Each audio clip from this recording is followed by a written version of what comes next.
whatever at night when they do it. When he hits the town. Yeah. Yeah, CT at night.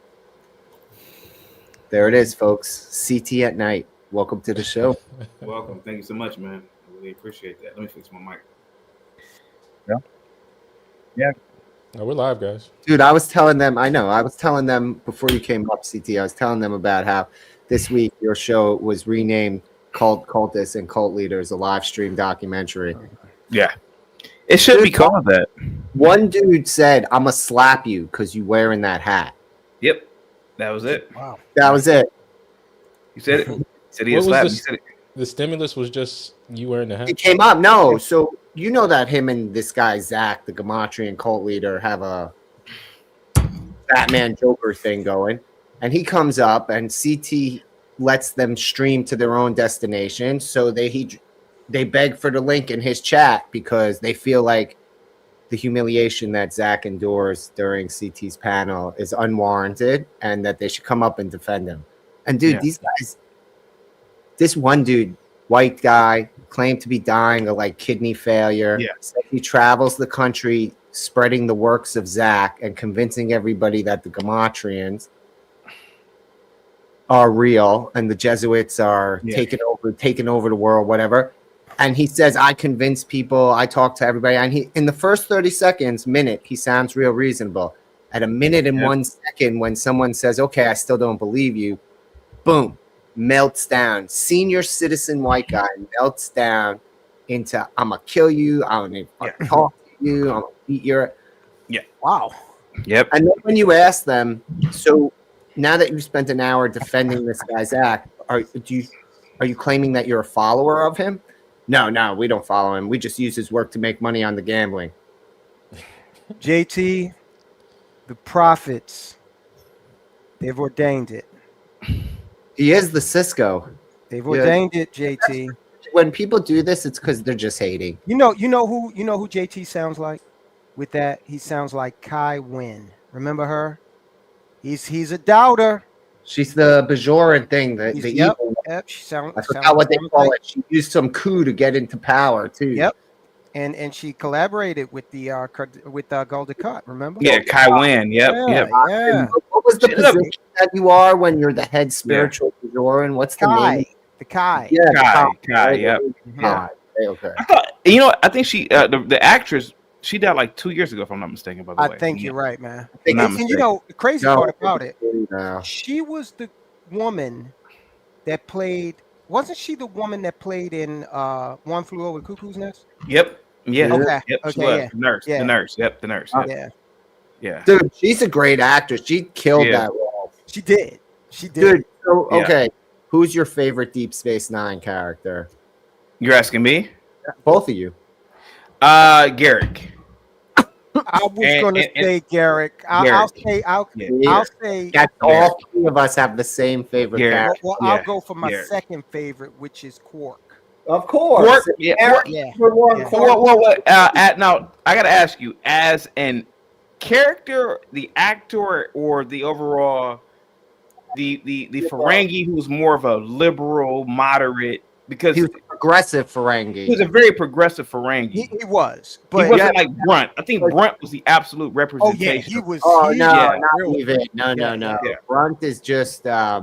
They had it in the first season, that Ferengi that's on that one episode in the first season that never comes back. That's DS9? Yeah, DS9. There's an episode where he has and it's not Brunt. It's before they introduced the Brunt. Like, is it the Grand Nagus or no? No, it's the guy that Brunt actually, right? Like it's the what they turned into Brunt later. That version I like of him more. Yeah. JT says Morn with Morn. You know the joke about Morn, right? He talks a lot. No. That is a joke about him. He talks a lot. I understand, but no, it's Norm backwards, and they made that character the character from Fear. Morn. That's why it's the guy at the bar all the time. Yeah, but so you say yours is supposed to be at the bar all the time? Yeah, it's Quark, but if you look at it, Quark was instrumental as hell throughout the Dominion War. He's in that. He was. Yeah. Quark is like a mediator and things. He's a middle guy. Well, he But, gave the intel, like, DeMar was such a goddamn drunk. Right, DeMar right. gave all the information to Cork, the bartender, and Cork Right. related back to Kira, and Yeah. they were underground cells. So yeah. Now, I think you guys are going to agree. I think we're going to agree on the best episode. For me, it's the one where he had to set up the Romulan to In the bring him pale- into In the pale moonlight. moonlight. Yeah, That's the yeah. episode. In the Yeah. pale moonlight. That's a good That one. is But, the great- Other than the inner light in TNG, Right. the pale Right. moonlight is the second probably greatest Star Trek episode. I of all totally time. agree. but it's not my Oh, yeah. favorite. My Yeah. favorite is the origin of the Jem'Hadar episode. When he's stuck with the Jem'Hadar on the planet and he's trying to have enough Ketracel White to get off. Oh, it's And funny you know- because I know that episode, and the head Jim Hadar is played by Clarence Williams III. Yeah. yeah, Yeah. Yeah, Yeah. but I'm just saying, like that episode when they're stuck on the planet with the Jem'Hadar, that's my favorite. Just That's a because good episode. you learn all about the Jem'Hadar. Yeah. Dude. Yeah. Oh, Gold Speaking of Dukat. episodes, man, what was your thoughts on last week's episode, man? Don't mute me, bro. Don't mute me. I wasn't here, so You were- yeah. So Well, I suffice can't- to say, Alone for most of it. we're getting T-shirts printed up that Yeah. say, Yeah. "Don't mute me, bro." yeah, Yeah. don't mute me, bro. Yeah. No, so CT, from the outside looking at him, I know you was on at least the beginning of the show, man. What was your thoughts? I think that men need to go back to locker room.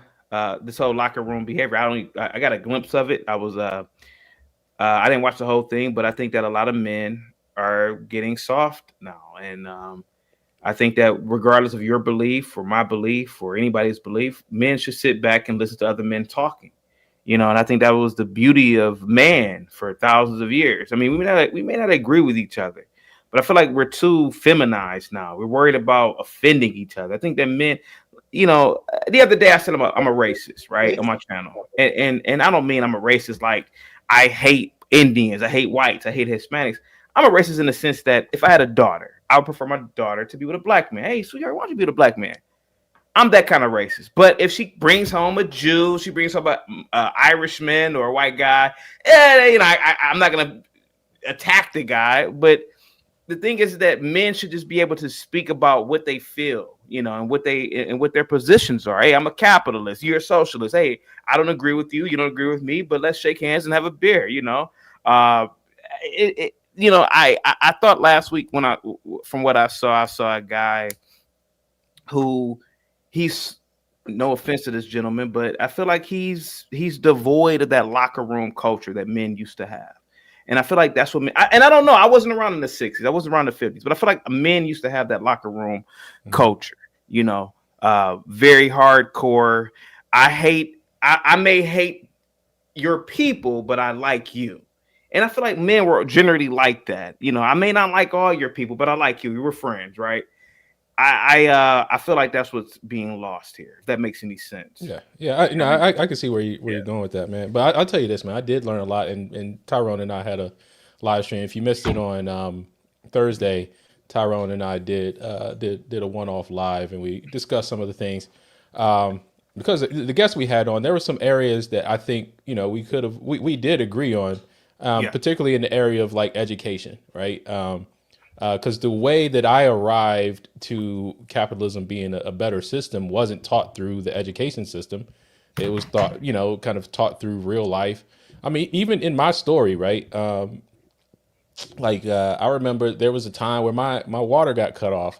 I didn't have water running in my house, and I remember taking a bath out of a bowl.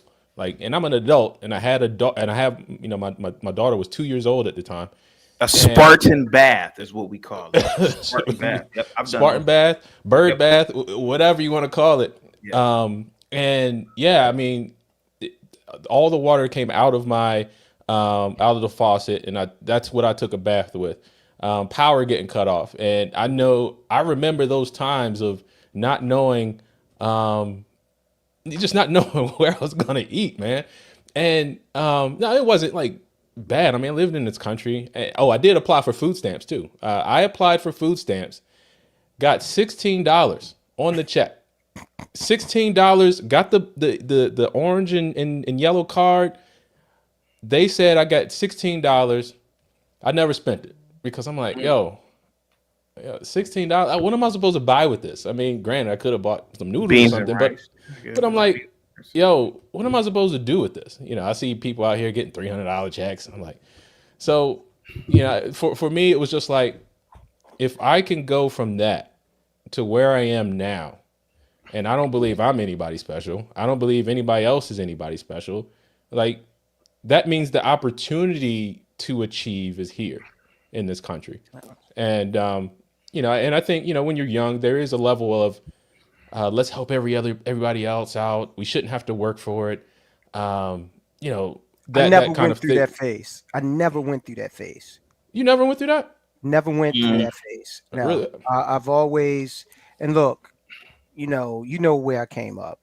And when I first moved out, I think I've told this story before. When I first moved out, I moved to East Baltimore because the rents were cheaper over there, as you know, Yep. right? And literally, when I signed the lease, the lady said, "Hey, look, I want you to know that there are a lot of home invasions in this area." So I was on my way to Nationwide Warehouse. Do you remember Nationwide Warehouse where you could get a Yep. bedroom set for Yeah. like $125? So I was on my way out there. I had like $150. I was gonna buy a bedroom set, but instead I went to a gun store that is now closed. Was on York Road in the city, and I bought my first shotgun. And I bought a box of double art, and I slept on the floor for a year. Okay, and that shotgun was my most prized possession. And in the morning when I would get up to work, go to work, I would take it and I would put the gun in the trunk and put the shells in the glove compartment. And I never had a problem. And I think that's because when I would come home, I would do the reverse, and people would see me do that, and they were like, "This nigga's crazy," you know. So I never had an issue. But during that time, man, I didn't have a bed. I ate a lot of tuna fish, and every week I gave after I did everything, paid, set aside my rent or my car payment. I had like nothing left, right?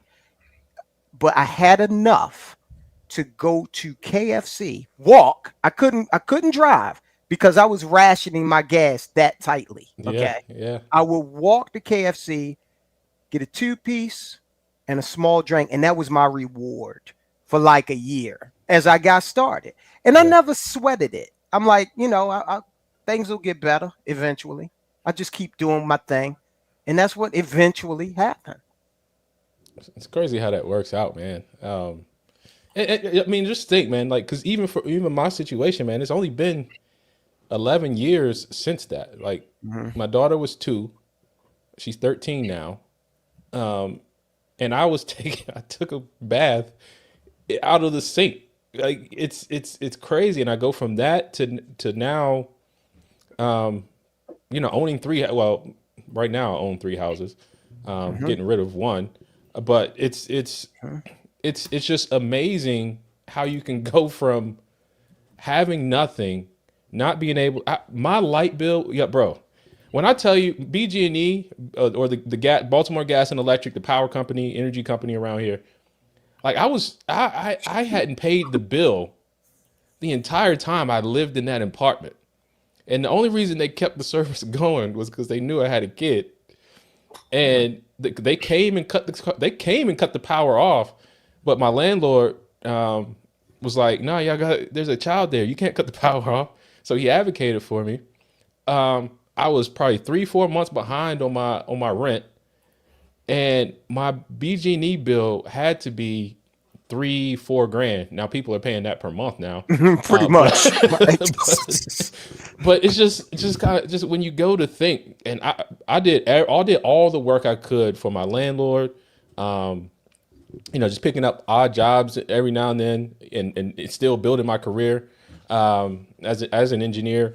And it's just to go from that to now, like to me, when it comes to talking about like socialism and capitalism, it's just like I want to hear a lot more of how you got to your ideas of socialism, but I have no sympathy, I would say, for socialism. I'm sorry.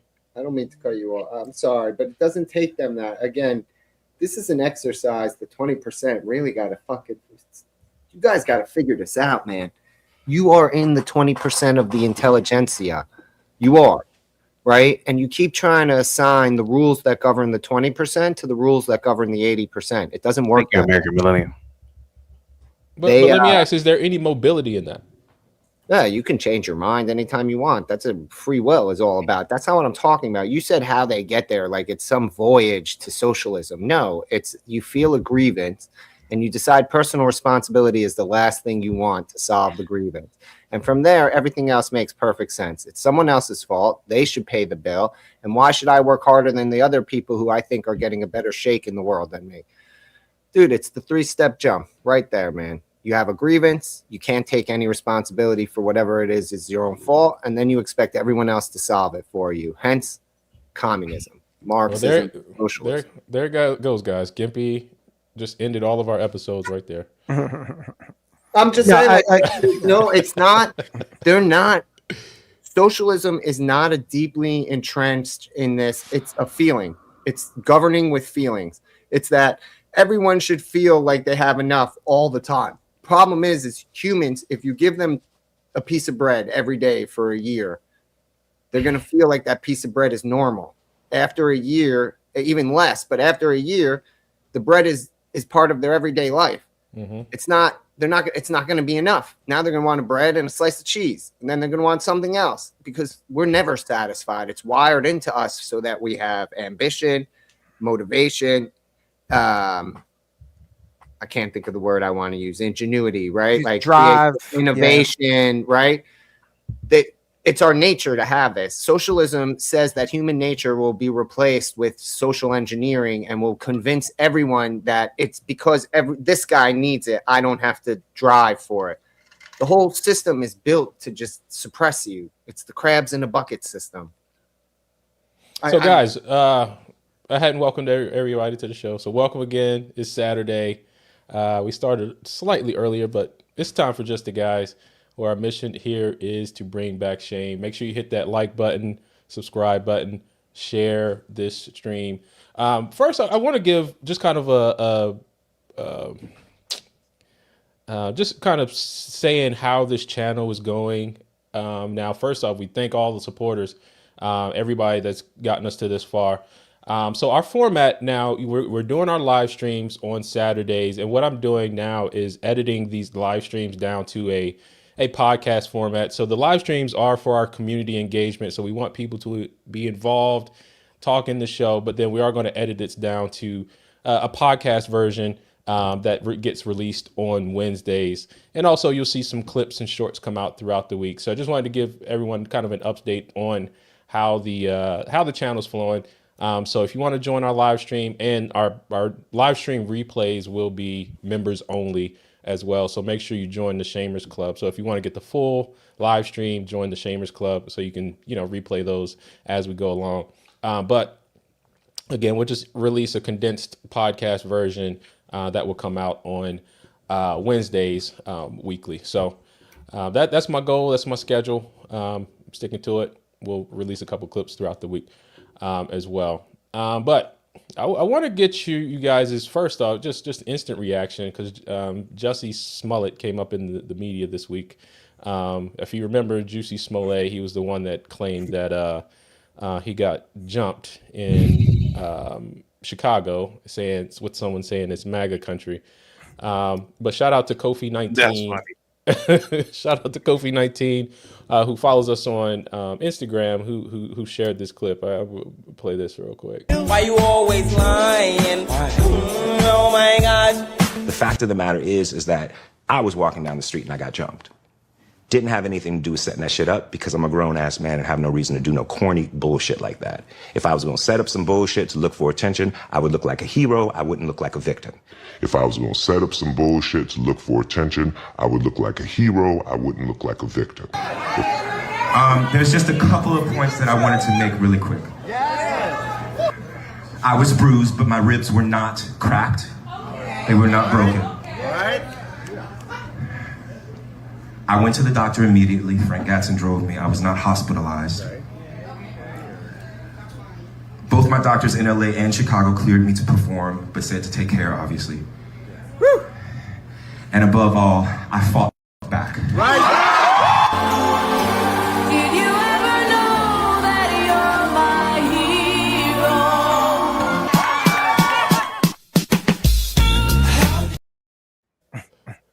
All right, Tyrone, man. Hey man, look, from what I understand about the entertainment industry, very few people are actually making money, okay, at it. So it probably is a good time for Jesse to just go get himself a career outside of that realm. It's over. Okay. I think he looks at this as some type of maybe an attempt at a comeback. Nobody, and you know the shame of it, he was in a movie. We watched a movie, it was a sci-fi movie. I think it was one of the Alien franchise movies. He was pretty decent, you know. But this was some weird ass play for attention, thinking he could parlay that into maybe more roles. Dude, it's just give it up, move on. It's not even like we have stars like that today, like the Tom Cruise is out there for 40 years. Right. Jesse Smollett was never going to be that anyway. Your 15 minutes has come and gone, dude. Just move on. CT, man. I'm gonna be honest with you, man. I truly believe that half black people are not in general, but generally half black people or mixed race people have been diabolical to the absolute destruction of the black race. To be completely honest with you, man. Do you think it's intentional or? It's no, actually not. No, actually not. I believe that these people have an identity crisis, and that identity crisis causes a lot of mental instability.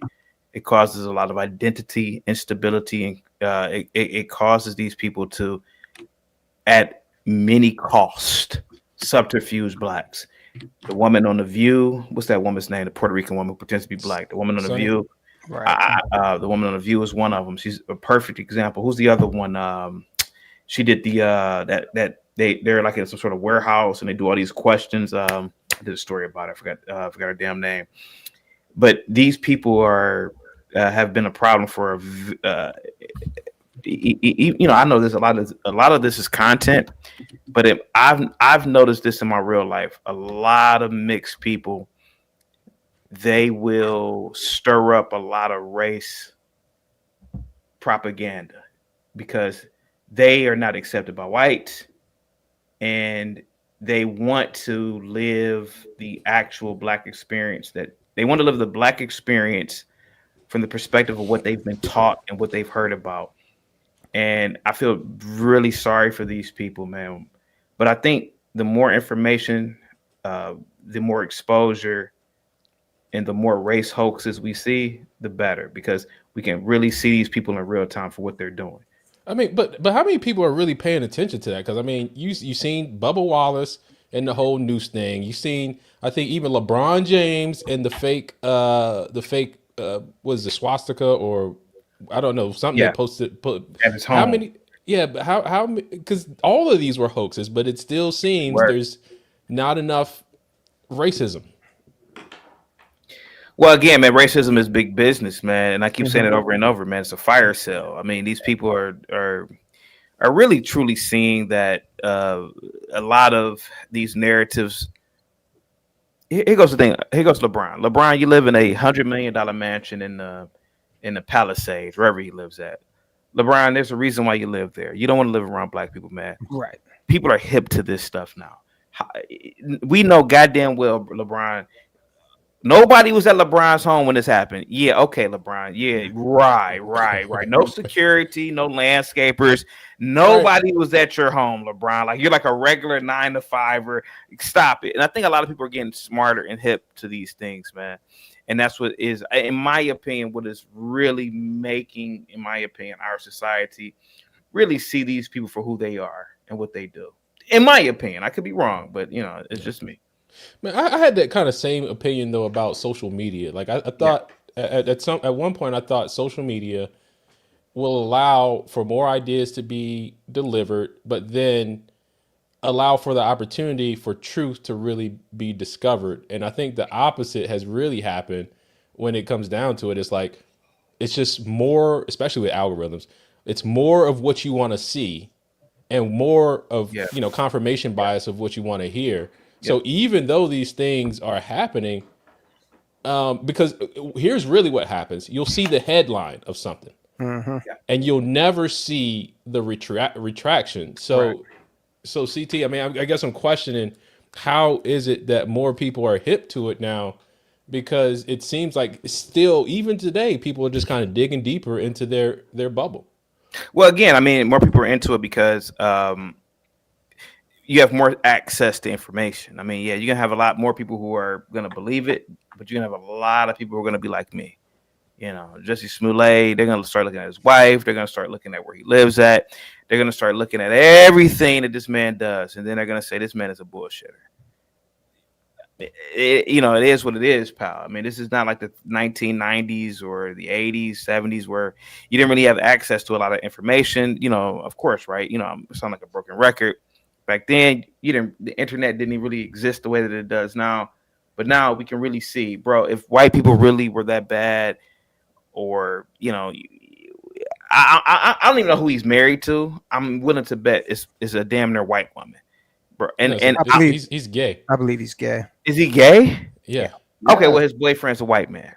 I'm almost okay. Well, it's a white man. Probably. I'm almost willing to believe it. So it's like when he tries to sell this race stuff now, we can see you. We can see you, and it's the same thing with Al Sharpton. Right. I'm bringing him up. Al Sharpton. Back in the day, we didn't know where Al Sharpton lived at. Maybe guys from New York, Gimpy. You guys knew where he lived at. I never knew where Al Sharpton lived at in the 90s. I knew he lived in New York, but I didn't know exactly where. Mm-hmm. Now I can look at the trifling little storefront he has. I know where he lives at. Al Sharpton is not what he says he is, man. He likes white society. So it's just all selling stuff, man. So, I mean, you can clearly see he's acting, though. But, Gimpy, I wanted to see if you noticed, like, when he was up there on the stage, Juicy Smollett. He has a real black guy as a boyfriend. Yikes! I didn't know. I just love Jesus Christ. I was wrong. And we only know this because he paraded him around during the I had no idea. This is MAGA country story. No. But Gimpy, did you notice like he was reading off a list of the points that he wanted to make on stage? Because before he went out on stage, he said, "I got to write down to make sure I say exactly what I need to say and don't forget." Dude, you're not, again, you guys are all sitting here trying to assign reason to a bunch of emotional children. I'm sorry. Like, you're sitting here talking about, I'm sorry, they're looking at his wife, his this, where he lives. No, they're looking at it's 3 a.m. in a blizzard in Chicago in the middle of February, dude. No one believes you got jumped because no criminals are out. The criminals know they're not out in that weather. And you're not famous enough, Juicy. Yeah.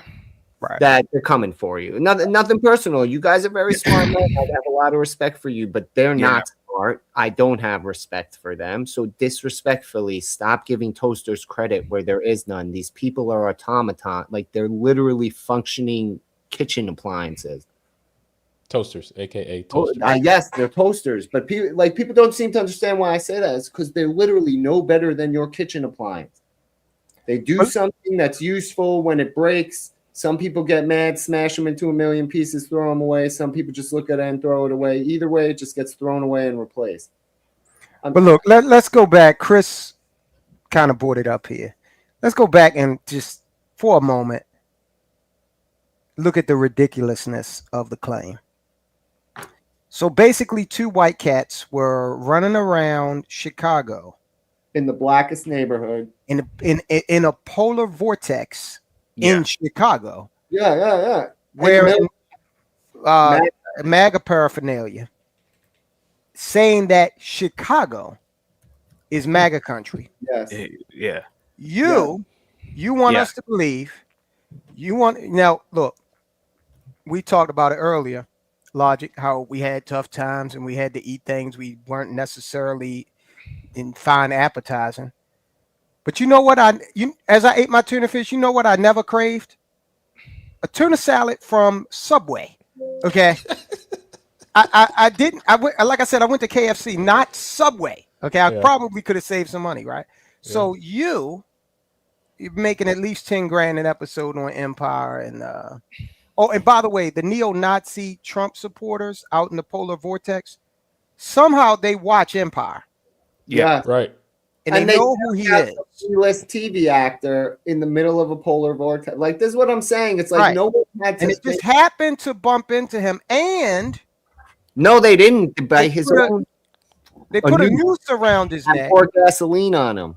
And he wears the noose to the police back station. Home. Yeah, or whatever. yeah. Like a necktie.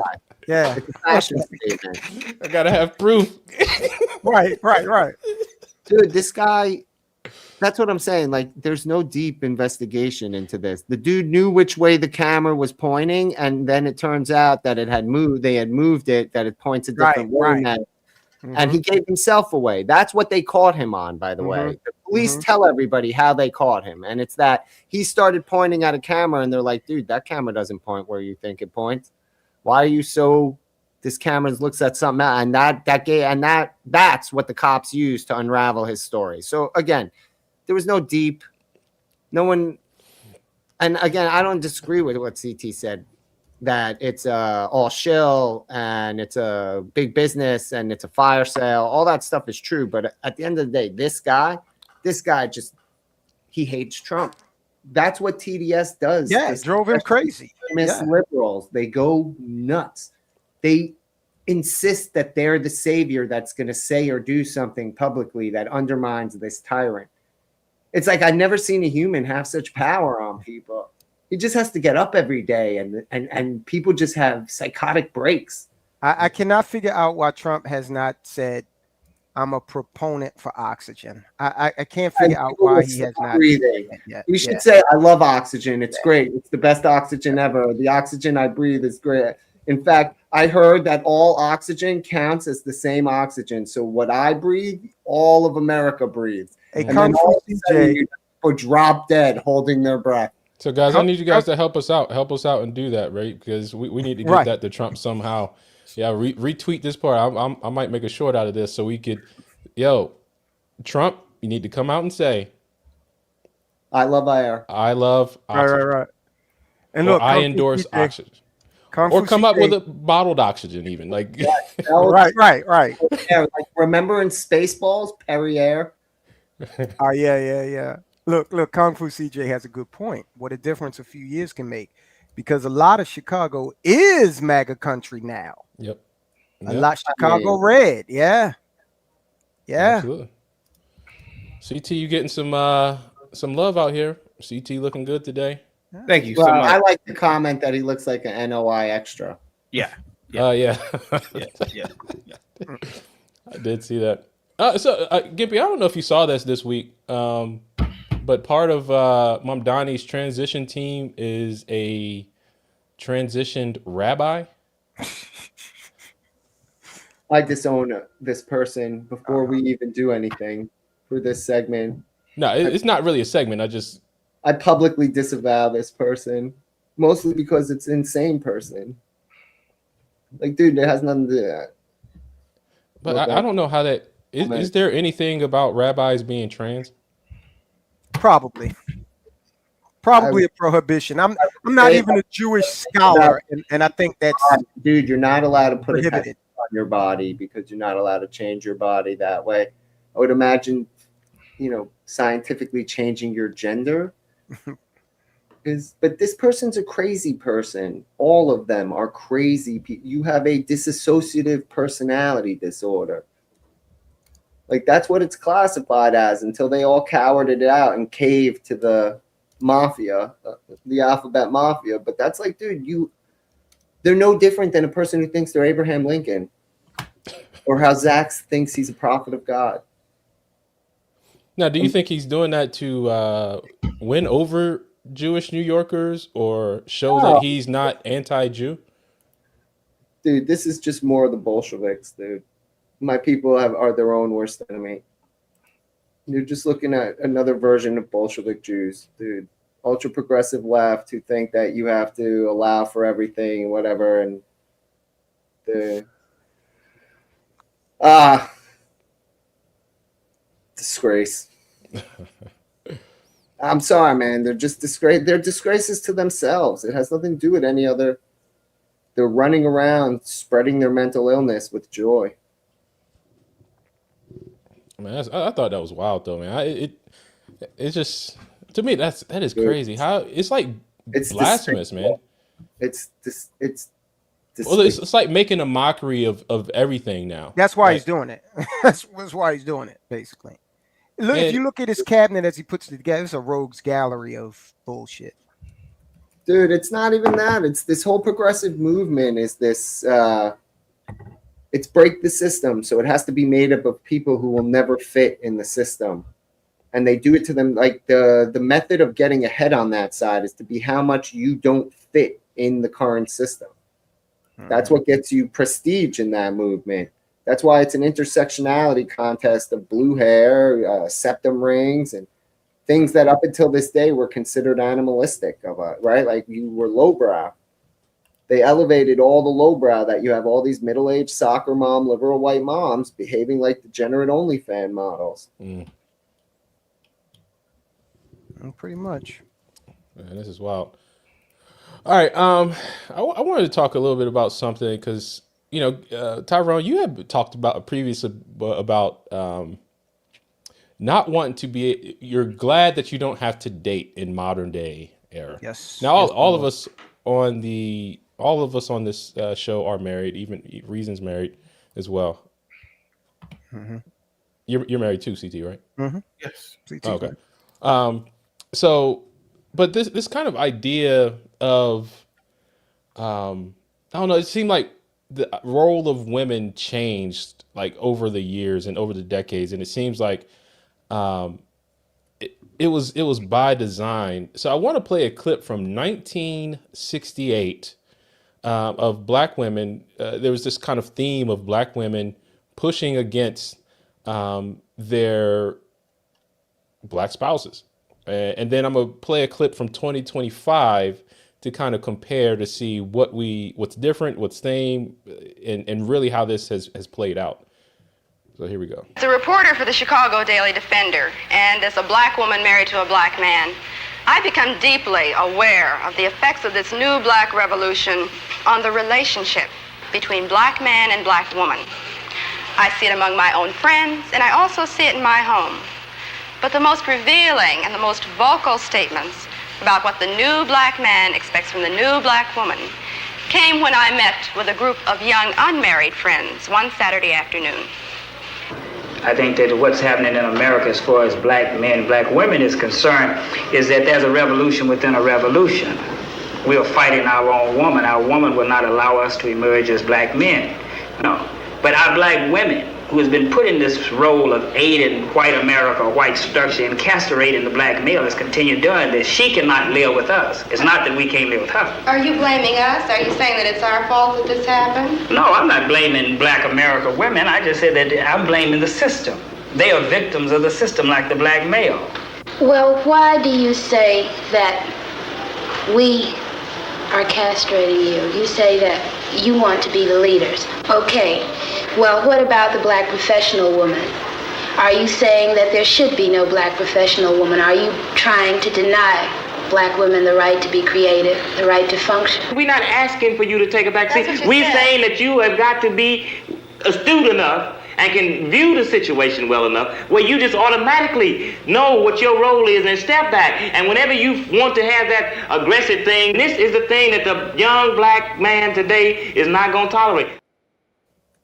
All right, so that was from 1968. This is the early podcast and discussions that were happening.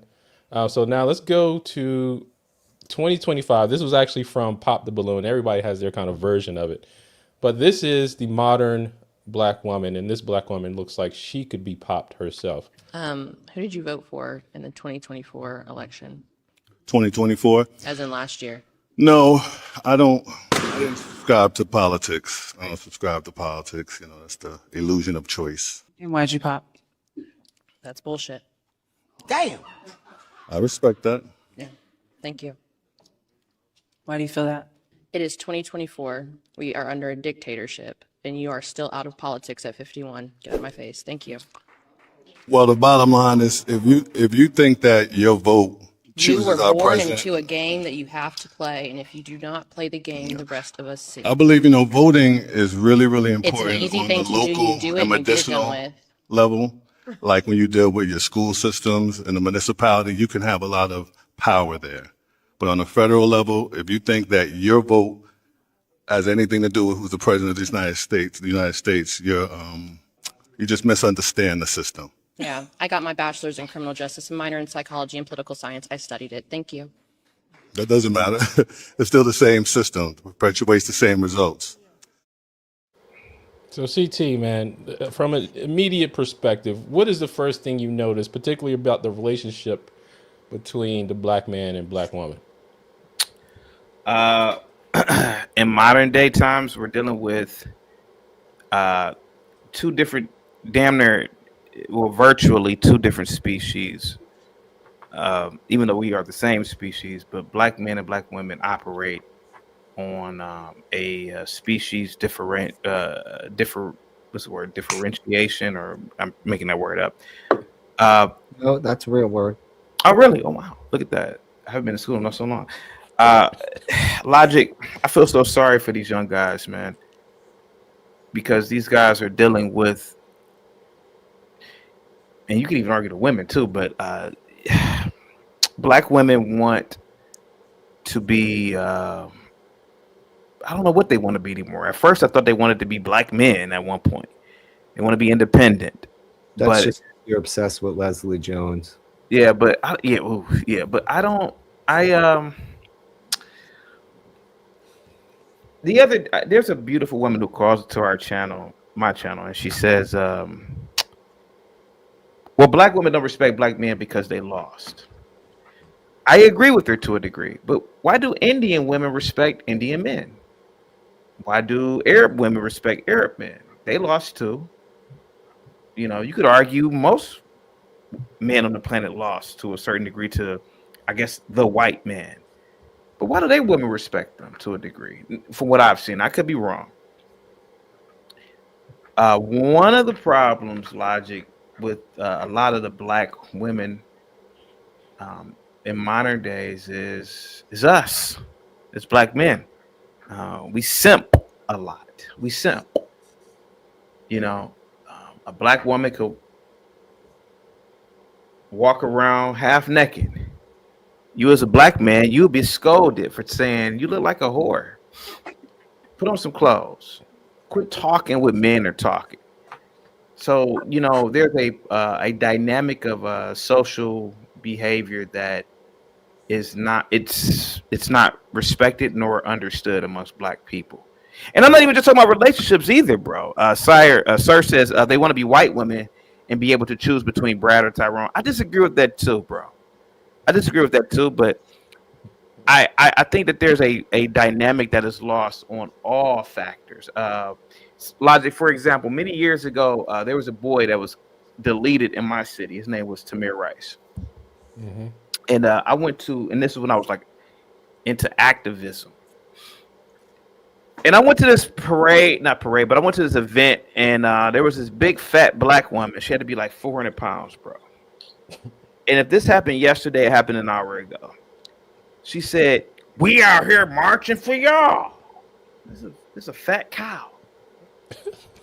And I'm thinking to myself, what gave her the gumption to say that to men? Yeah. And it's because there's something that is broken amongst blacks. The fact that here goes a woman who's pretty much, diabetes, something, heart disease. This woman is going to be the D word in a couple of years. Mm-hmm. But she's looking at able-bodied men thinking she's stronger and better than able-bodied men. I didn't correct her, and I should have. And other men didn't correct her. And I think that was one of the biggest problems, man. So when you ask me this question about the dynamic between men and women, it runs deeper than just relationships. It's everything.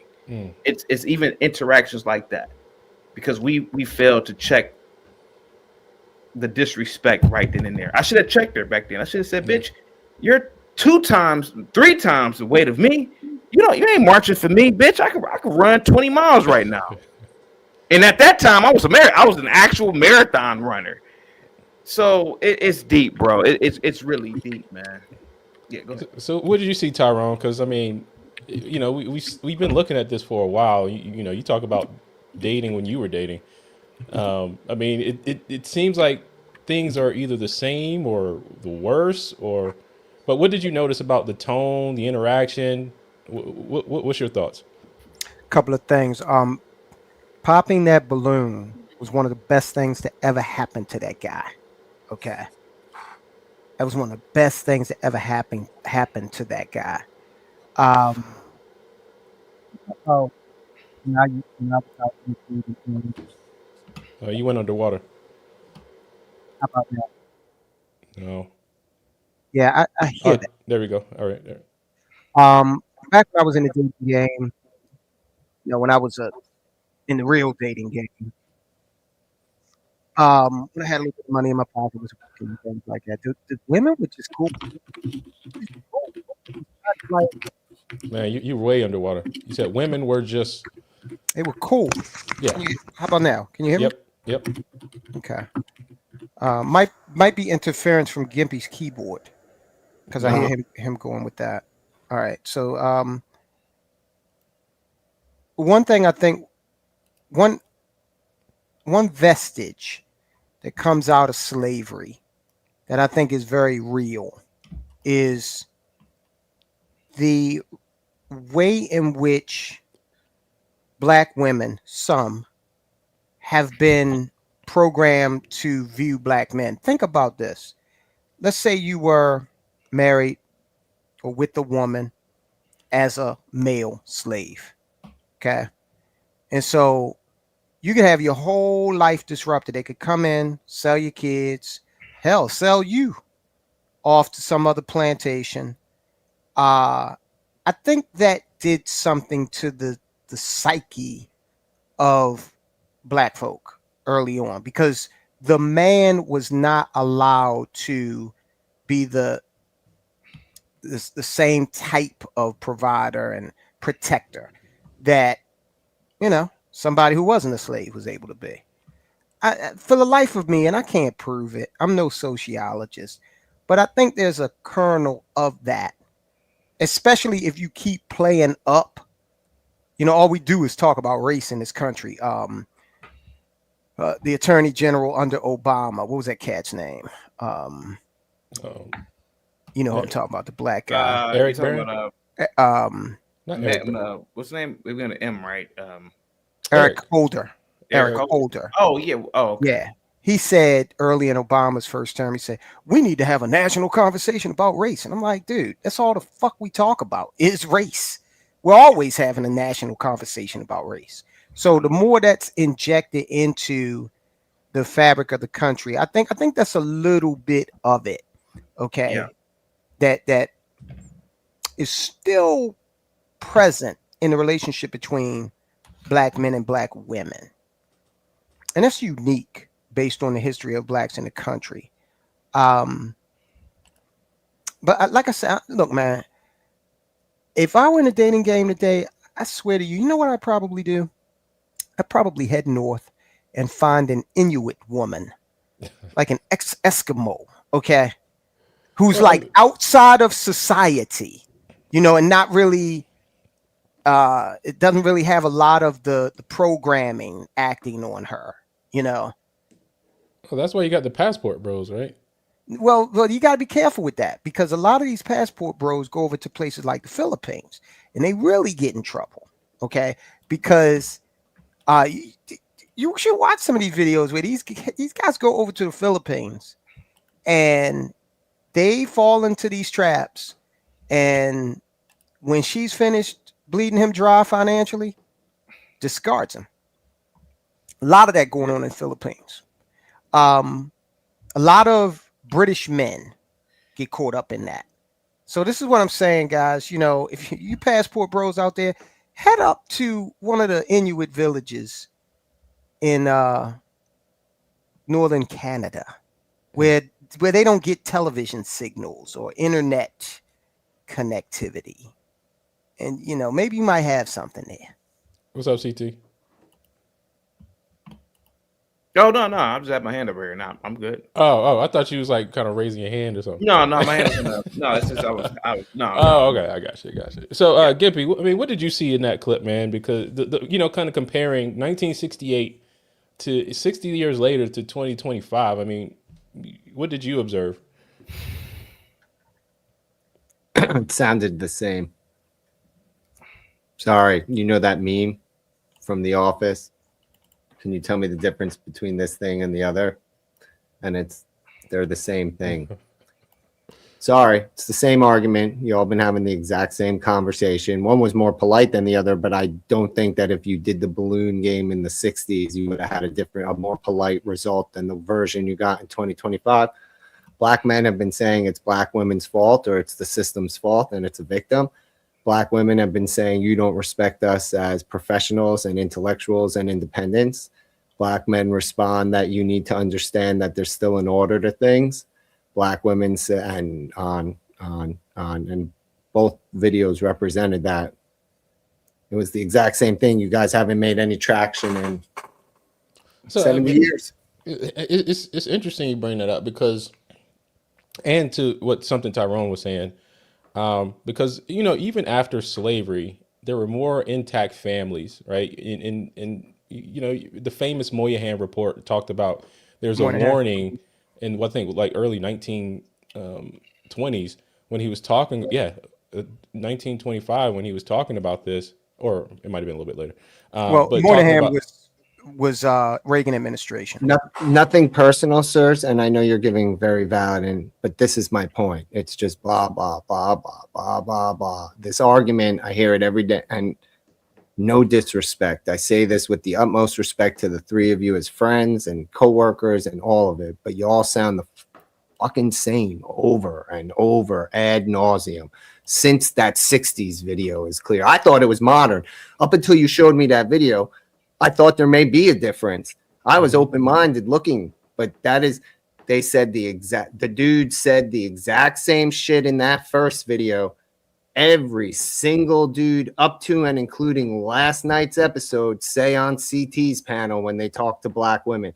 Everything you heard that black women represent in both videos, every single day.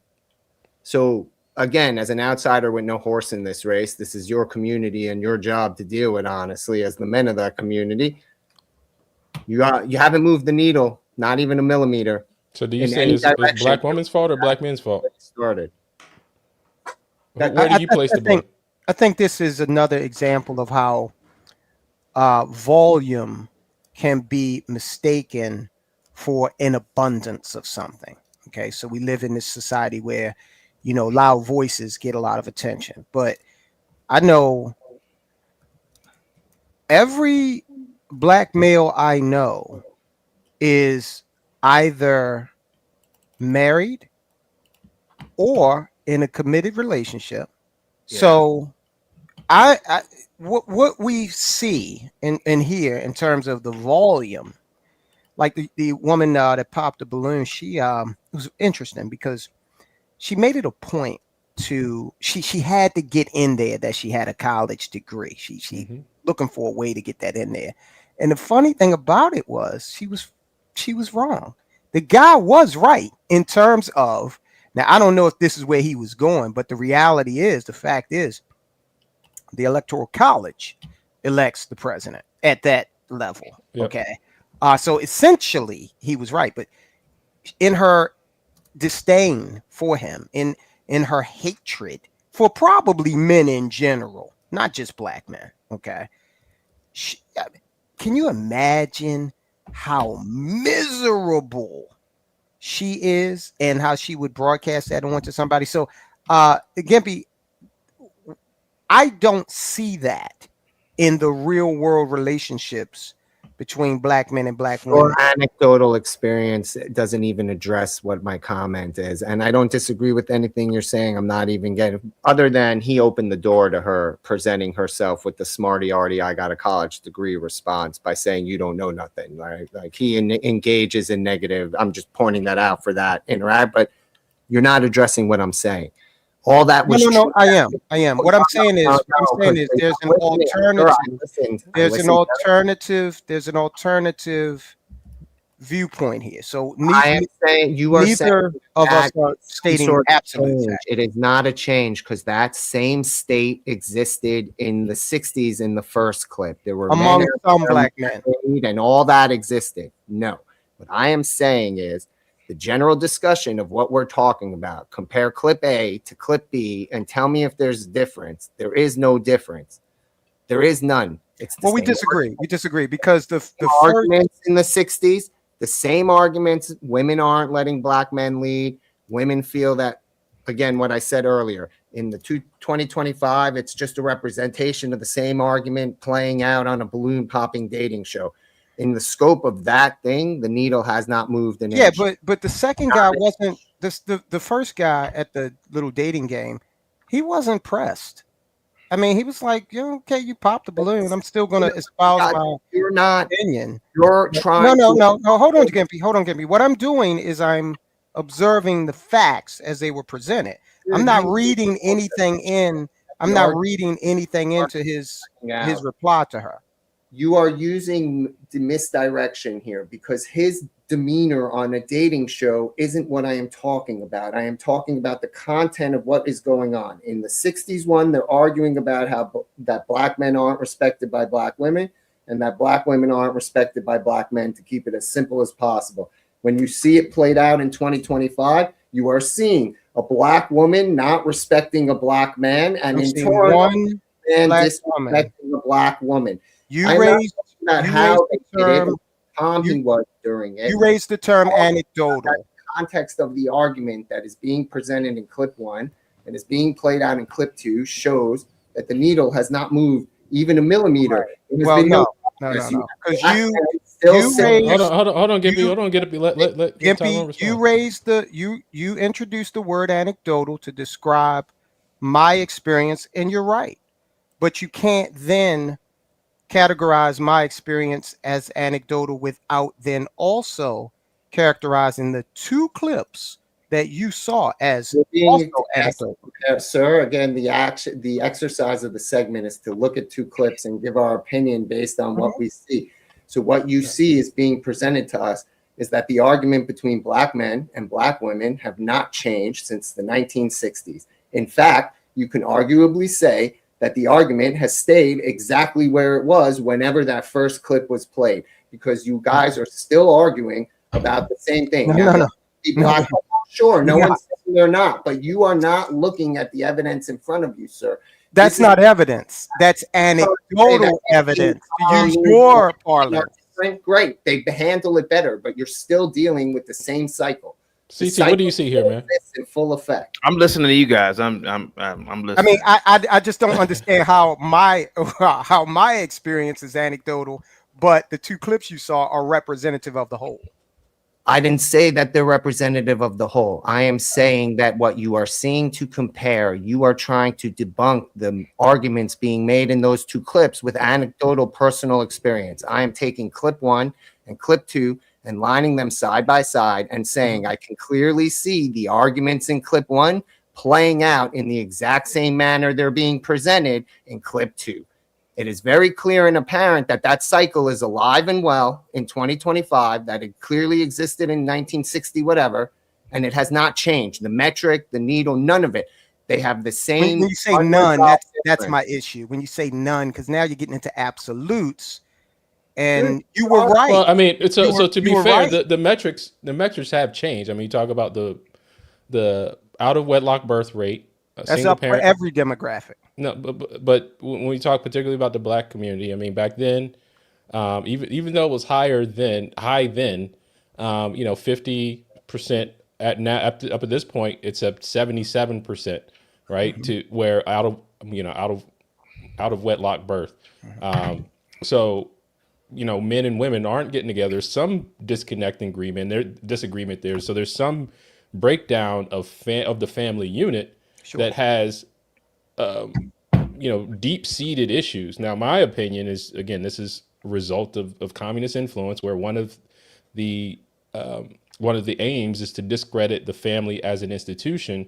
And again, Manning Johnson talked about this, about breaking the families up, and the massive welfare state, which took men out of the homes, inspired a lot of Black women in particular to go get jobs or be in the industry or basically take care of themselves, because the men aren't going to be around.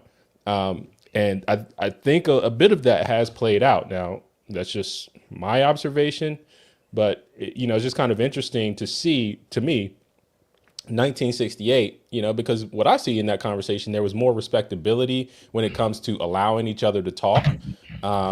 They disagreed, but the whole interaction. So we were still kind of early in the debate, or the enmity, so to speak. Now, even the Bible said there's always going to be enmity between man and woman. But when we see that now playing out in 2025, it's like there's just a complete disdain and a hatred coming towards the Black man.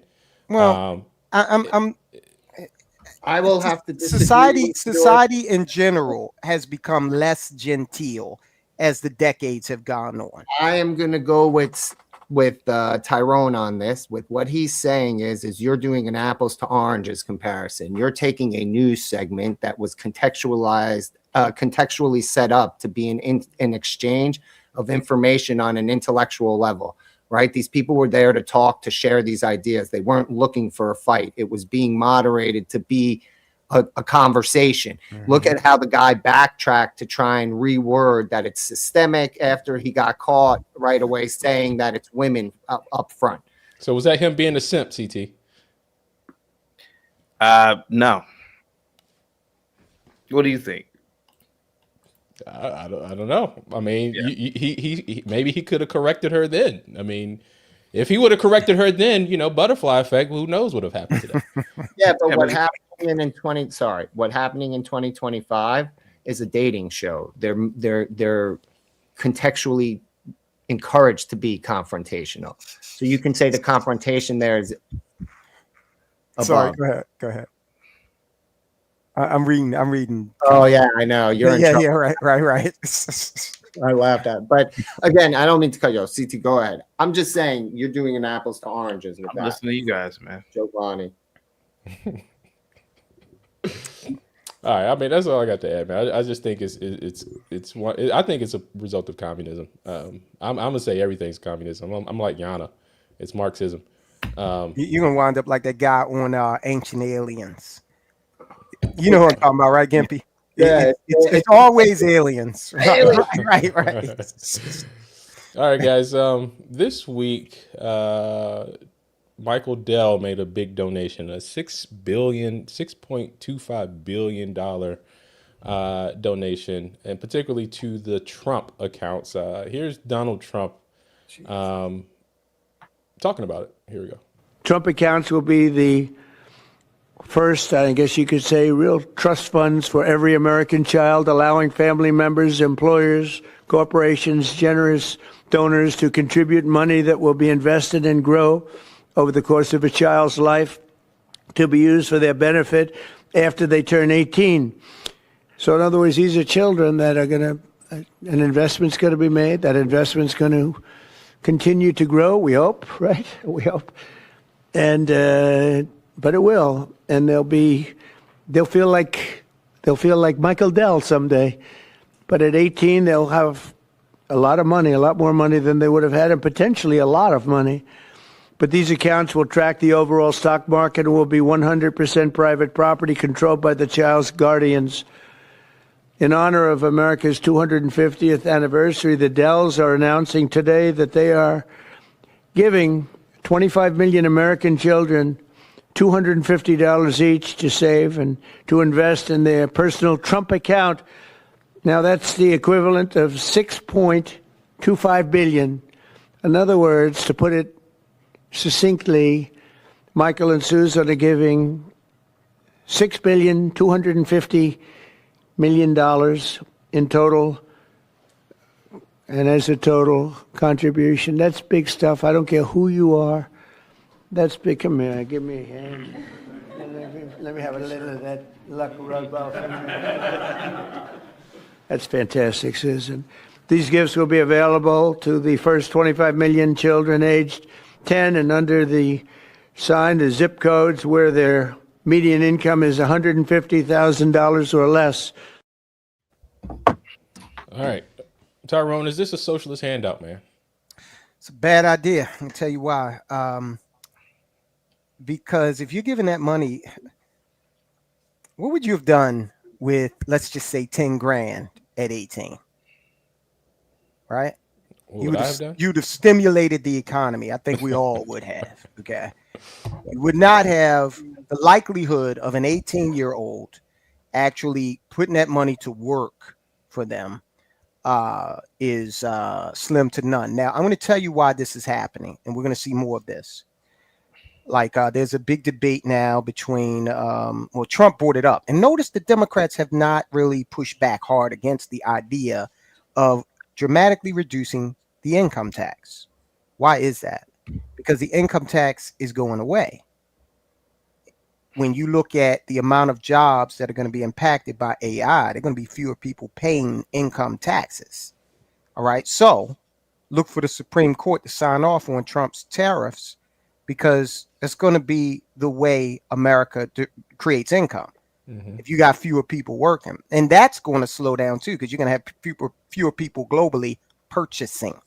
If all of these, if 10% of the jobs out there are replaced by AI, let's just say 10%, and that is a low ball figure based on every governmental and private industry estimation that we've seen. All right. So the other thing is the entitlement programs, Social Security chief among them. That's already broke. So logic, when you get your check at the end of the week, you see that deduction for Social Security. That's not going into any account for you. Mm-hmm. That's going to pay current recipients of the benefit, right? Yep. That is going away too. The Congressional Budget Office has said it's insolvent now, really, but they have said mid 2030. So this, whatever you want to call it, baby bond thing, that's the new Social Security, basically. But they stopped short of really making it that, because for some strange reason, they're making it available to 18-year-olds. Okay. So it's going to turn into an economic stimulus program 18 years from now. So Gimpy, what behavior does this incentivize?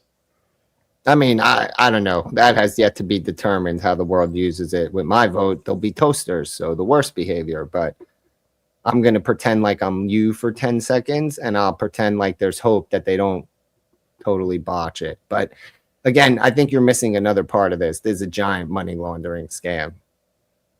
No, I'm not missing that. We talk about that on Soldiers. Oh, okay. I'm just saying because this is not being there's been a massive wealth transfer since 1971. Oh yeah, no. Every decade or so, we go through them all the time. This is like a midway. This is like for me. I see this as the corporations trying to figure out how they fight back in the public sphere.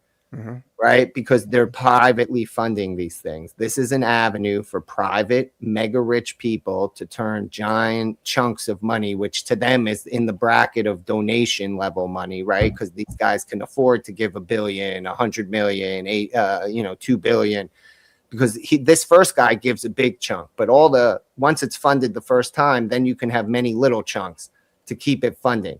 And it's just going to become a way that they're going to incentivize the rich to fund the poor, so that they can show that capitalism, because it becomes a if it works in a generation, you have a cornerstone program where all these kids are about to grow up and inherited these funded things that if the market stayed strong, maybe they have $20,000-$30,000 sitting there from something that was given to them by the rich. Right. And it changes the perception that the rich are these evil that don't care. Right. Like that. Again, I'm not saying that it's going to accomplish, but it's a multifaceted approach that Trump's circle came up with clearly to try and shift the narrative, to create a marketing ploy on top of everything else. I see the marketing ploy in it. It's But let me private funded. Did you guys hear? I didn't hear this, and maybe I missed it. Are there going to be regular investments made during the course of the 18 years? Or are they just going to it adjusts? It's a fund. right? What I'm saying is, okay, so each child gets $250 under what he just said, right, $250. Right. So well, it's supposed to start with 1,000, and Michael Dell just added 250. Yeah, per child. So is there, to your knowledge, is there any provision for like a monthly or semi-annual contribution? Are the parents expected to maybe chip in? Because really, I mean, you could put it in the S&P 500, and let's be conservative and say 8% the whole way through. And with $1,000 initial investment, let's say $1,250 with Dell's, that's not a lot at the end of the day. But I mean that is the aim, because he did say these accounts go to their parent or guardian for the child when they turn over how 18. It's invested. Yeah. But as far as decisions over how it's invested, I'm not sure about the ins and outs of that part. And it's supposed to be a growing, like he alludes to, what I've heard is that it's supposed to be adapting to the market, right? It's supposed to be this thing that they use to invest for it's targeting maximum growth, right? Like right, and that's fine. But is there a regular contribution made? So it's voluntary contributions from corporations and from other entities. That's what I'm saying. It can be funded. All these kids, right? Like let's say they open 25 million accounts today, right? Now all these kids are 9, right? At 9, Amazon decides to drop 10 billion into whatever that bucket is. Then everybody's account is supposed to be, it's not just supposed to fund the next round. It's supposed to be dispersed amongst all the accounts in the fund, right? Like at least that's what they're trying to make you think. What it is, we'll see when they give us pen and paper of it, like, but the whole idea is that this is supposed to continuously grow in liquidity. It's supposed to target rapid maximum growth for these kids over 18 years so that they actually have money there. So Sir L. Sid says parents can invest $5,000 a year in it. Okay. We'll see how that. Okay. So shout out to S Files. And what another, and maybe S Files is aware of this. What are the tax implications? Is the I guess it'll be taxed at regular income rates when the child turns 18, I suppose. Now, CT, I want to ask you a different question here pertaining to this, because one of the stipulations in this, though, was that children in certain zip codes would be receiving this benefit, and the zip codes were less than, if there's a median income in that zip code of less than $150,000 a year. Now, would this incentivize some, maybe more wealthy people to kind of either gentrify other areas, moving into lesser, less rich areas and pricing other people out? Will this incentivize that type of behavior? Of course it would. I mean, wouldn't you do that if you were wealthy? I mean, it depends. I mean, I personally, I wouldn't be moving back to Baltimore City. But what if you could move back and you knew that it was it would be on an upward trajectory? I mean, I think that's an economic decision at that point, whether if I can. It benefits you. Yeah, it benefit me. Yeah, I would do it. And you had other people with you who would do it.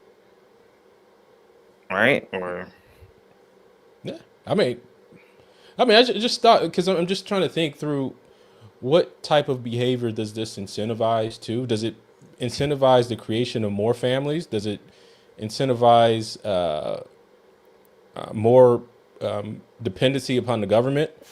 I mean, and I think this may be one of those things that where it's a good idea in the classroom, in the boardroom. We talk about that, soldiers. Yeah. But then in practicality, what does this actually enable?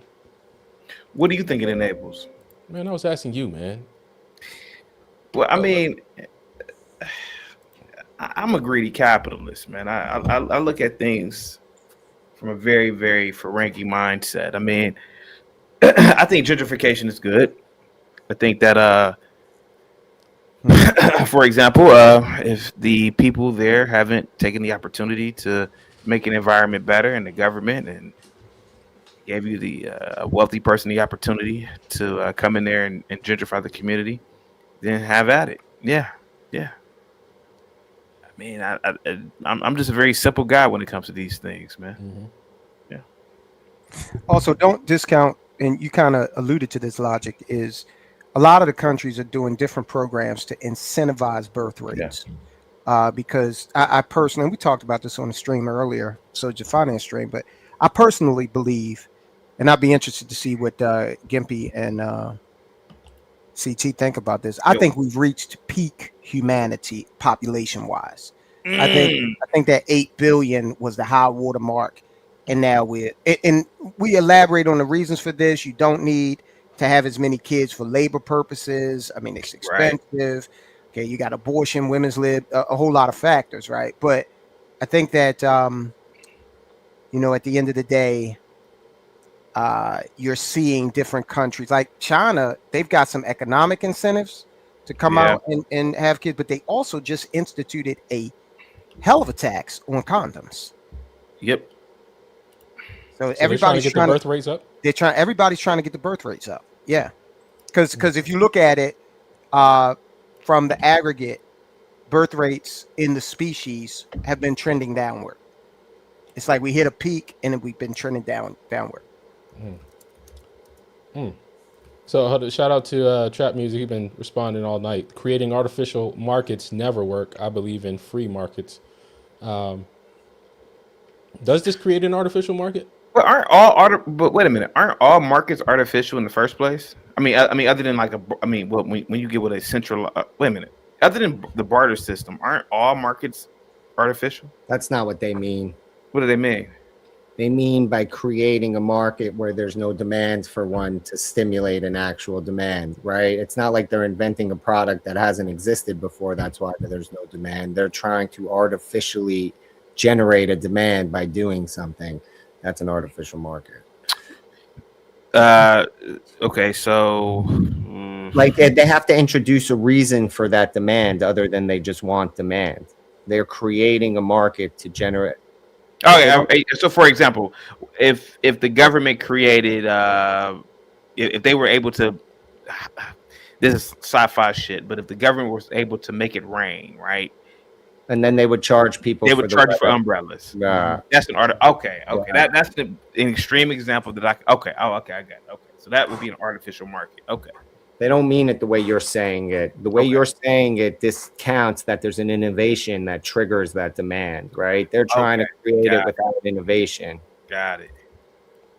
All right, so we'll see how this turns out. This plays out. I mean, it is part of the one big beautiful bill with this Trump accounts, and now you see the first private company investing in it, $6.25 billion. And I think, you know, when you put $6.25 billion in perspective, you hear progressives always talking about, well, why don't we just get rid of the billionaires, or billionaires donate all their money to everyone? You see, just talking about children, 10 million children, $6.25 billion amounts to $250 right per child. So, you know, that $250. Oh, look, again, over 18 years that they wouldn't have had to start with in the first place. That's funded by a private entity. Right now, imagine it becomes a trend, be it by all these companies through some sort of tax sheltering incentive that they're going to get ultimately out of it to fund this thing. And kids are being given free college, not on the public dollar. Now, look, I'm not going to look a gift horse in the mouth. If they want to be generous like that, that's good. You know, I just, again, my biggest issue with it, and again, I really think that it's being set up to be a replacement for Social Security. But how does that work? Well, easy. If you start out, remember these guys. If you do roughly 8%, why 8%? Because the S&P has historically returned between 8 and 10% on average annually. All right, so you take 8%, take 1,250. You put roughly $1 in every year after that. You're coming out at the end of the 18 years at about $5,000. Okay, at the 8%. All right, cool. Not a lot, but more than we started out with when we started in the work world. So now, if you can get that $5,000 in play and start to make regular contributions as an adult and get it going over the course of 30 years, all right, the average career, then maybe at the end of that, you come out looking really, really good. We simply cannot, look, we're broke, okay? So in terms of Social Security, there has to be an answer to, if we're going to keep this quasi-socialist system going, the Social Security Administration, then we have to think outside the box. Now, Bush tried it back when he was president. He came up with, why don't we do the, private accounts, okay? Quashed. Why? Because again, the money you pay into Social Security right now is not going to you. All right. And they've raided that fund so many times for all kinds of purposes. It's a big Ponzi scheme. That's exactly what it is. So there has to be something, or there has to be nothing. And we just don't have a system whereby older people get this federal subsidy. It's just up to whatever it is you can do with your 401k, insurance policies, and IRA. And how many people are financially savvy enough to make regular contributions to those plans? So the inverse is what you're looking at is a whole lot of homeless ass people at the age of 65 and beyond. So yeah, like I said, we'll see how this plays out. To me, I do see it kind of as a socialist handout. I don't think it will incentivize the best behavior, but those that will take advantage of it, and those that won't will miss the opportunity, just like with anything else.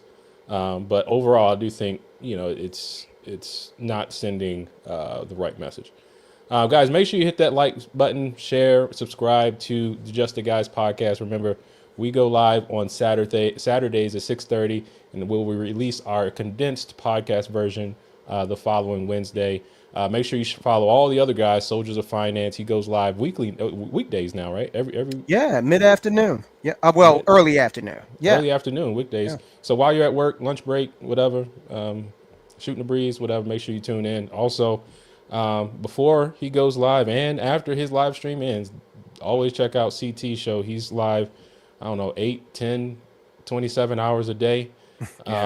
CT's live. So tell him where to find you, CT. At Chaotic Truth Live. I'm actually going to go live in 10 minutes, actually. I got a live stream set up. Somebody wants to debate me. So I'm going to go live in 10 minutes. On what subject? Some Negro just wants to debate me about, I have no idea. He just said he wanted to debate me. He said, I want to debate you. I'm like, Who is it, CN? I don't know what he wanted to debate me about, to be completely honest. Mandinka. Some Negro. I don't know what he wants to debate about, but I told him to call in, man. Yeah, he can debate me. Okay, so make sure you check him out. So CT's gonna be hopping off here in a few minutes. I got two more things to talk about.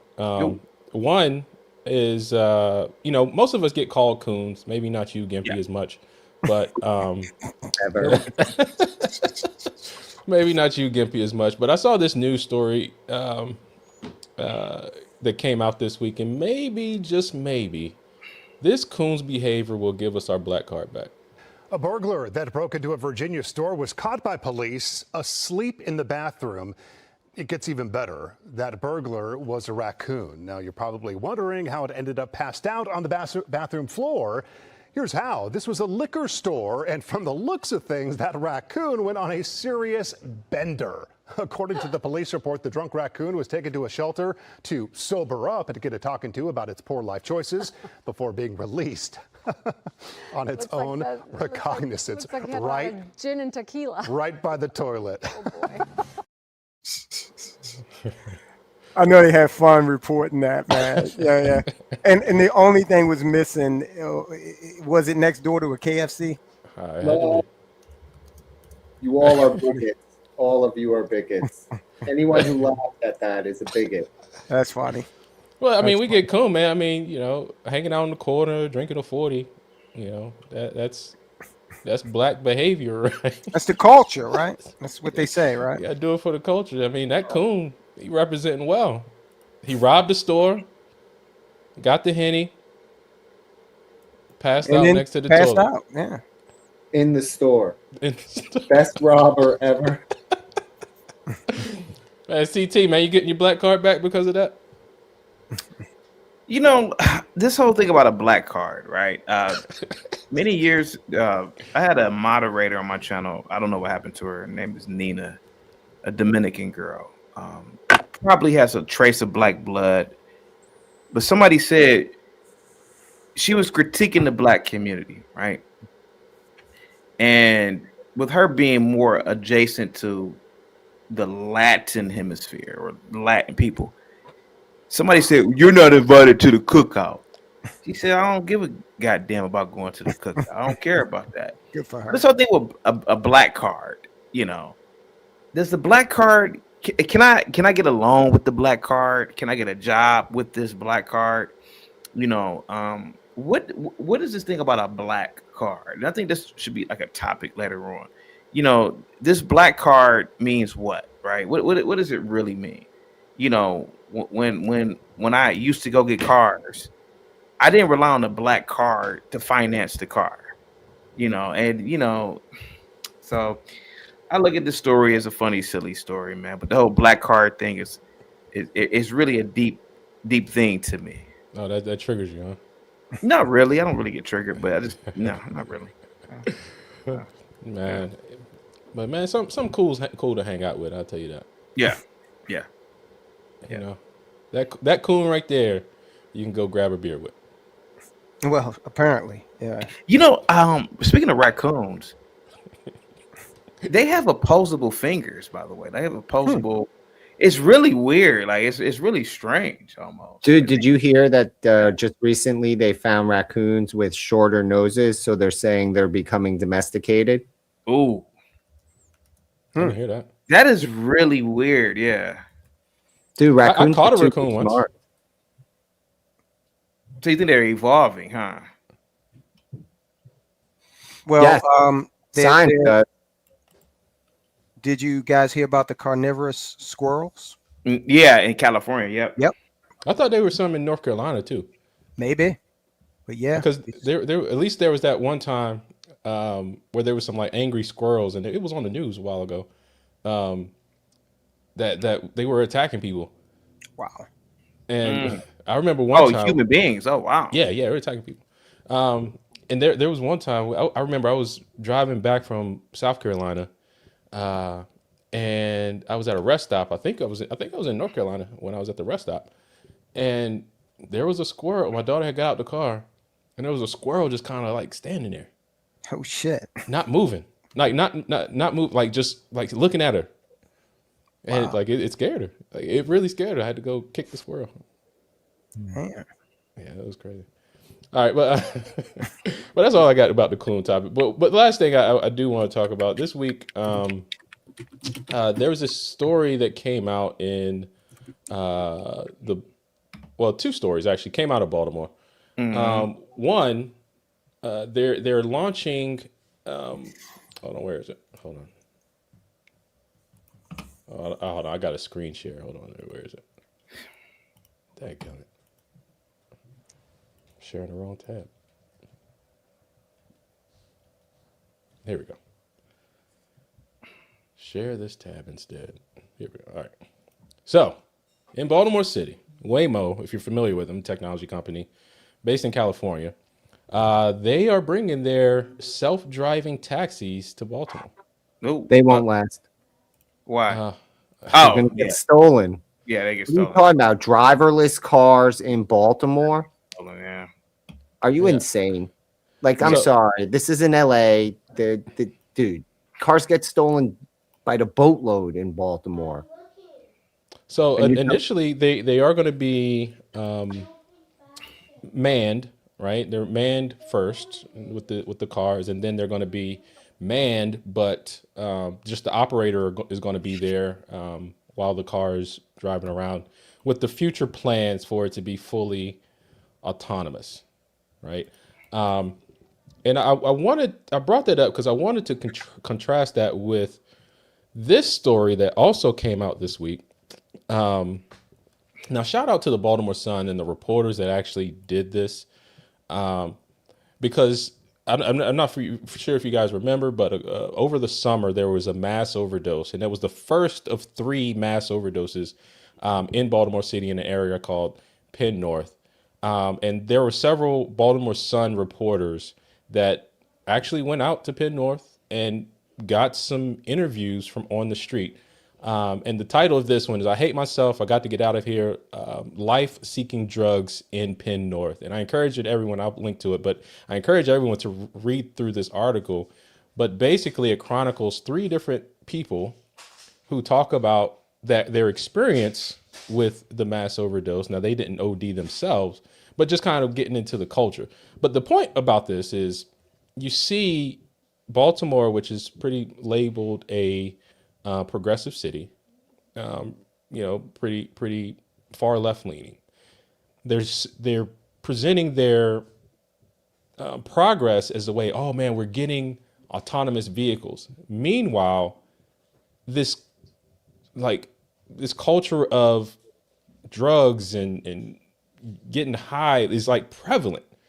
So I guess my question is, do progressives have to, I guess, kind of cover up what's going on by showing some level of progress while this kind of like this rotten core exists, or like what's going on here? Like what do you guys see when you're looking at this from a contrasting perspective? Go ahead, CT. Go ahead. Hey guys, I gotta start the show, but it was good. I'll see you guys. All right, bro. I think what we're having an issue with is we thought that, especially folk like myself and Gimpy, JT out there who are familiar with the utopian sci-fi universe of Star Trek, for example. So when we're watching, we're debating, we did talk about Ketracel White, which they were addicted to. But we think that the future is going to be sanitary, and by the time we get driverless cars, we will be beyond all of these other things. But in reality, you're gonna have the driverless car riding past Penn North. Mm-hmm. Okay, and those two things are going to coexist. And as a species, think about it. Our technology has far outrun our advancement in terms of the human condition.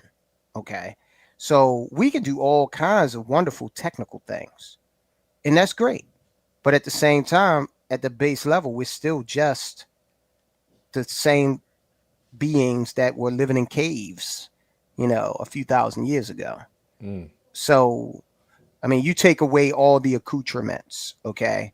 You take away the ability to go to Starbucks or Wegmans or Whole Foods. You turn out the lights for a while, and we will revert back to a survival instinct. So we got to be careful about elevating the species in terms of our level of enlightenment. I don't think it's there. So yeah, we're gonna have drug overdoses. We're gonna have senators out there being proponents of drug pushers. We're seeing that now with Trump blowing up the boats, and Chris Van Hollen, who's a senator from Maryland. I don't even think he knows where the hell Penn North is, but he can go on and on about the due process rights of people bringing fentanyl in the country. So we're an effed up species that just happens to have a pretty decent mastery of mathematics and physics that brings us wonderful technologies. I think that kind of shows it in one kind of image, though. What did you see here, Gimpy? Oh, I'm with Tyrone. You're looking at business as usual. Again, Giovanni, as a 20%er, you seem to think that we live in the Star Trek timeline, but we live in the Judge Dredd timeline. Mm-hmm.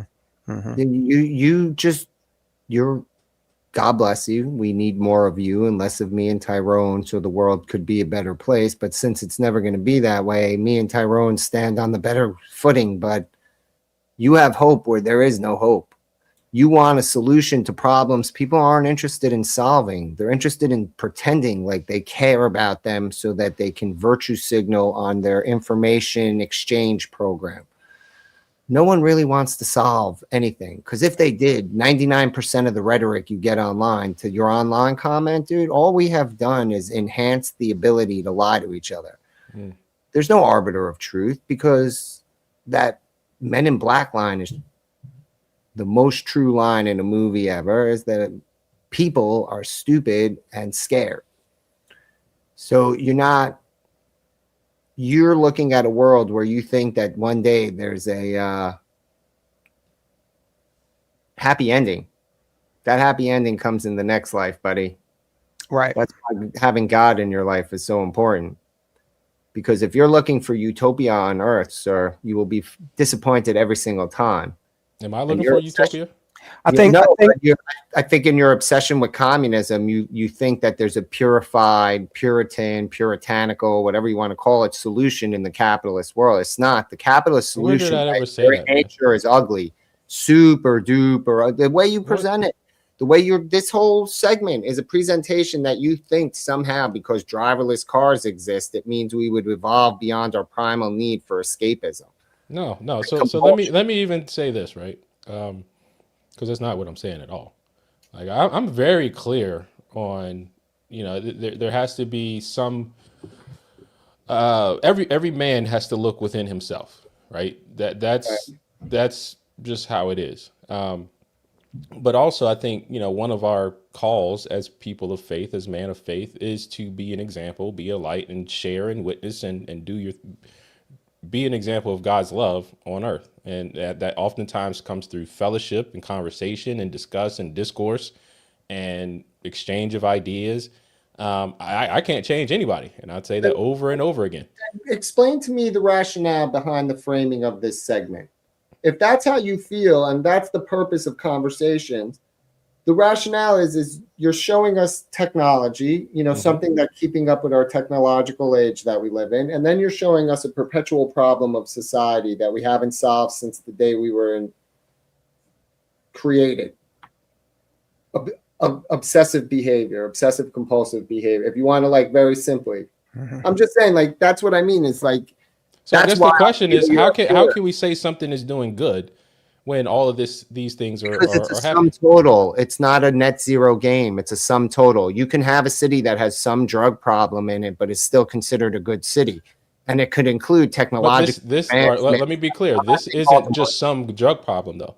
Like this again. This was a mad. Like I understand. Like you're going to always have the undercurrent or underbelly of society. You're going to have that. Like there's going to be people doing different things. However, from a city to claim that it's thriving, right? This right here is the norm. You have criminals running the street. You have mass overdoses, and at the same time, the city wants to label itself as this is a progressive utopia, and I get what you're saying. No, here, this is a demonstration of it because again, who cares what the city wants to label itself? I don't care. Why? Everybody who looks at it knows they're lying. That's like the guy who runs around saying, "I'm Abraham." Everybody who looks at it doesn't know they're lying. Only the other crazies. Okay. Only the other people who are already accepting confirmation bias from the people claiming that it's thriving because they only want to believe those people to begin with. They're not going to listen to you or I who are pointing out that how can you say you're doing well with autonomous cars when you have 30 people dropping dead at a single event 3 times in a row in the same location? And let me jump in real quick. Also, there has to be this realization that everything is not legislatable. Okay. So you and I, Logic, had the discussion earlier in the week about essentially an element of that conversation was how deeply should a government be involved in the economy, right? Mm-hmm. So you've got people out there acting upon their own free will, like Richard Vatch, Professor Vatch. Yeah. Okay. He always says his signature issue is fatherless homes.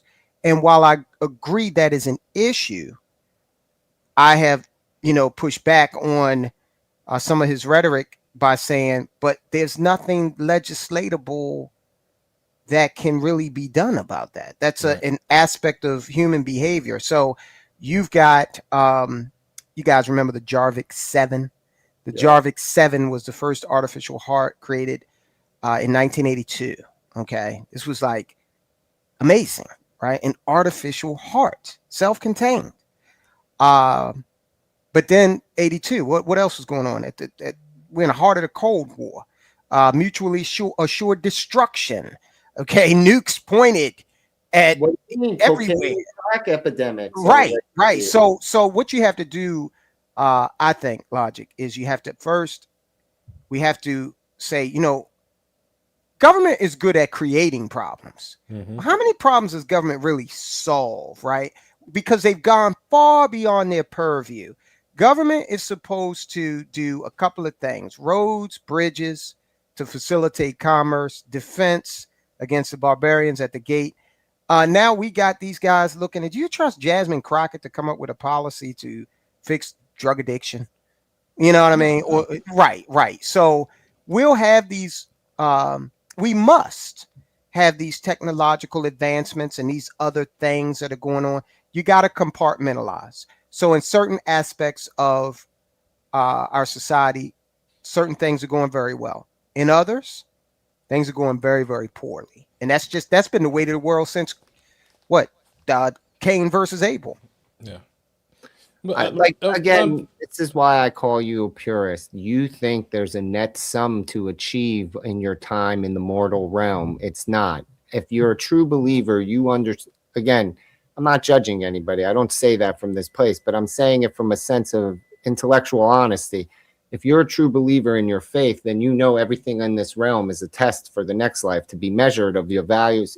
Of course, there has to be bad times. Of course, there has to be awful, because that's the test. The test is it's never going to be perfect. In fact, the way the universe seems to be wired, the minute we'd have a utopia, society would collapse, because humanity is wired to prevent itself from living like that. It is. We have ambition. We want more than we had today, definitely more than we had yesterday, by a natural instinct. It exists in the whole primate genome. You see it with apes. You see it with all the great apes. That this sense that it's not enough. They move, they migrate, and the further up the chain. And I'm just trying to blend science and religion here for this, but purely from a religious state. The whole point is that the rules prevent it. It is supposed to continuously be a test. How is utopia a test? Utopia is a servitude, because you can only behave one way in the utopia. There's no free will there. Utopia only works as if every single human all the time is on board. And thus abdicates their natural free will, their ambition, innovation. right. It has to be governed. It has to be organized. It has to be controlled. It has to be centralized. Humanity isn't wired like that. We're wired to be individuals who desire other individuals. We call them tribes. We behave in a very, I'm sorry, that's why. When someone says, how can there be sorrow in the world? How can when you hear the atheist? Because otherwise, what am I here for? The whole purpose God told me I'm here for is to be tested. Every religion believes that same single fact, is that this realm is only limited for your eternity to come after it. So you're never going to have a street corner, not have a street corner that's a drug spot in every city on earth for all history, unless you're going to enforce it with force. You know what I mean? And one thing in particular about you're not getting, or Stalin, or these places that like Thailand, where you go 20 years in jail for littering. Right. You have to, it's either you forcibly make humans comply, or they come together because they reach a consensus. There's never going to be a time where it just happens naturally that everyone agrees. And we talk about these things because they are of interest. But one thing I can assure you, you take Baltimore, okay? And you could probably say this about any other city. I'm taking Baltimore because that's where I was born and raised. I have seen Baltimore over the course of 5 decades, over 5 decades, get progressively worse.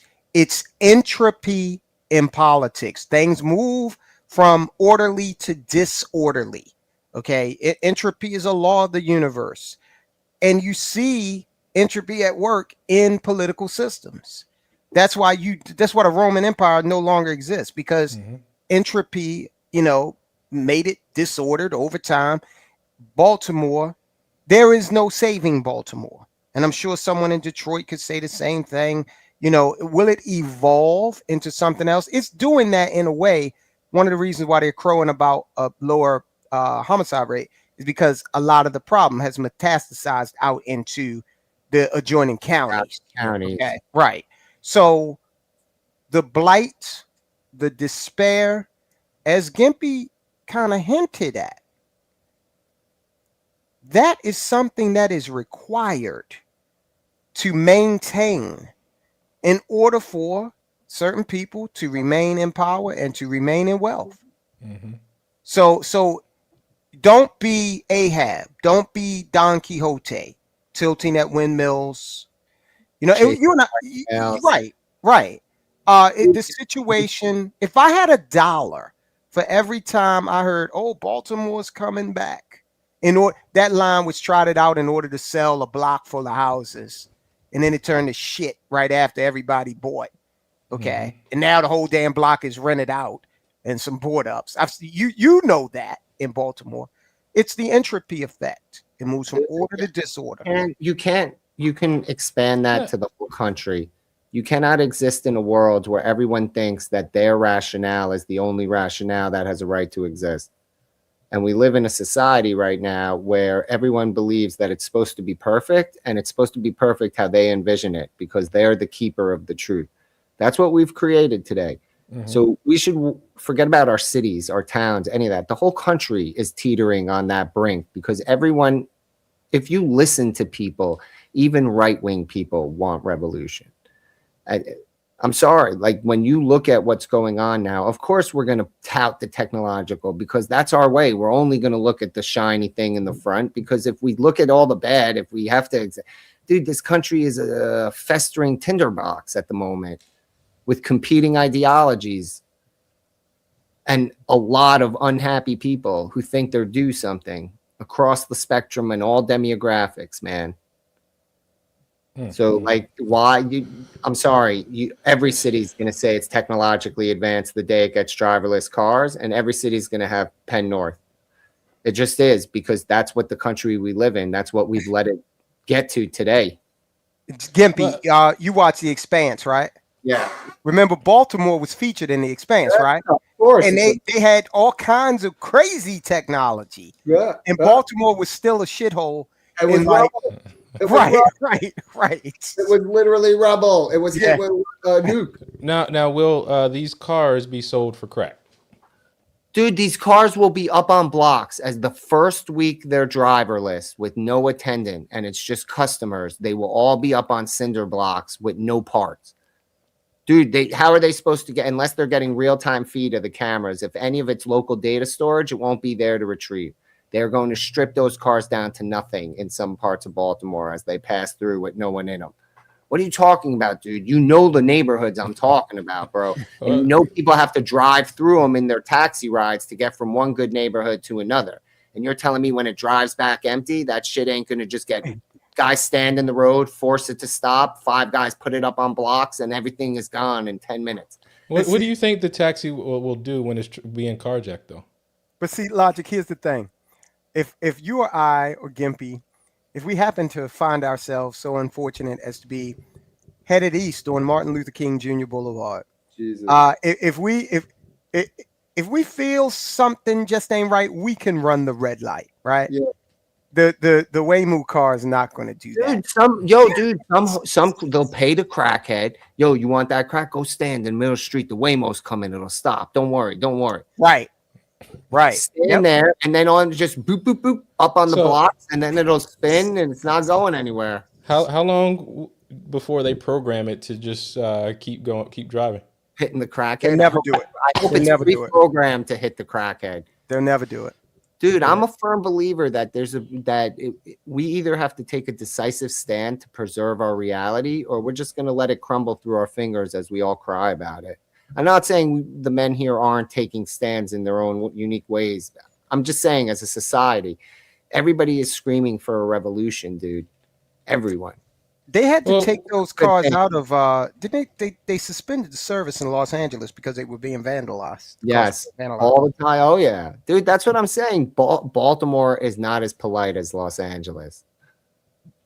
So LJ says that the vehicles are designed to prevent theft, often locking doors, driving to safety, or alerting authorities, making true successful These people, carjacking dude, extremely. Baltimore, they will get it up on the cinder block. They'll make it stop for a crackhead, get it up on cinder block so it can't go anywhere. And like a Tiger pit crew at the F1, at the Formula One, they're gonna bzz, bzz, bzz, bzz, bzz, bzz, bzz, all the tires will be gone. It's not driving off to safety. Again, this is not LA. This is not where people are everywhere. You can go through whole sections of bad Baltimore, and it's just people that will do this shit that you're passing by, or people who will just walk past it like it's not happening. I'm sorry. Like, people do not know what Baltimore is. The Wire is like a parody of it. You can't have a Waymo. So, because this is what will happen, right? Waymo car will go to drugs in the Waymo cars in Baltimore and arrest the driverless drivers. Okay, like, this is Baltimore, man. It'll go, where the squeegee kids stand at when you get off 83 and you hit North Avenue. Okay. Yeah. So when the Waymo car stops right there, it will be polite. It will say something like, "I am sorry, I have no money." And they'll just vandalize the car. Okay. What you need is an Ed 209 infused AI in the Waymo car. Remember what Ed 209 did? You have 10 seconds to comply. Right. Yeah. You need some enforcement droid technology in these robots. Otherwise, they're not going to make it in these inner cities. Dude, they're not. I'm sorry. Baltimore is not the testing ground. I mean, this is more to your theory that Baltimore is the testing ground for all the progressive nonsense. But, dude, they are going to learn the hard way this summer. And if it's funny because Lime, Lime scooters, Lime, and what's the other one from Uber? Bird. Yeah. And there was another one, Spin, I think. So a couple of them left. Of course, they got stolen and vandalized and shit, and scrapped. Yeah, for metal. Yeah, yeah, dude. People do not we live in the Judge Dredd timeline, folks, not the Star Trek timeline. There's no Zephram Cochrane. Not to ruin yours and CT's dream, Tyrone, but there's no Zephram Cochrane coming and developing warp drive after the Third World War. No, dude, we're gonna get mega cities and instant justice on the streets if we're not careful. That's just what's another thing is, the Waymo cars do have a system that'll contact the police, right? But that is presupposing you have a police force that gives a shit about a Waymo car. Oh, car. Okay. Well, they will first because Waymo will pay the city hall somehow to make sure that'll quickly wear off. It doesn't even matter because as soon as they figure out how they contact the cops, they'll find a way to block it. Possibly. Yeah, and I mean, it's not that people care. If they use anything like Bluetooth or cell signal or any of that, the same way they jack phones in Baltimore, they'll use the same exact tool to block the car from sending a signal. I'm sorry.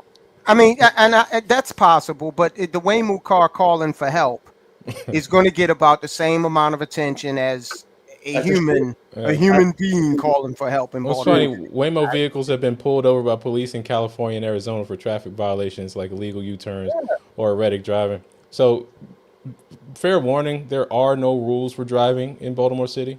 Yes.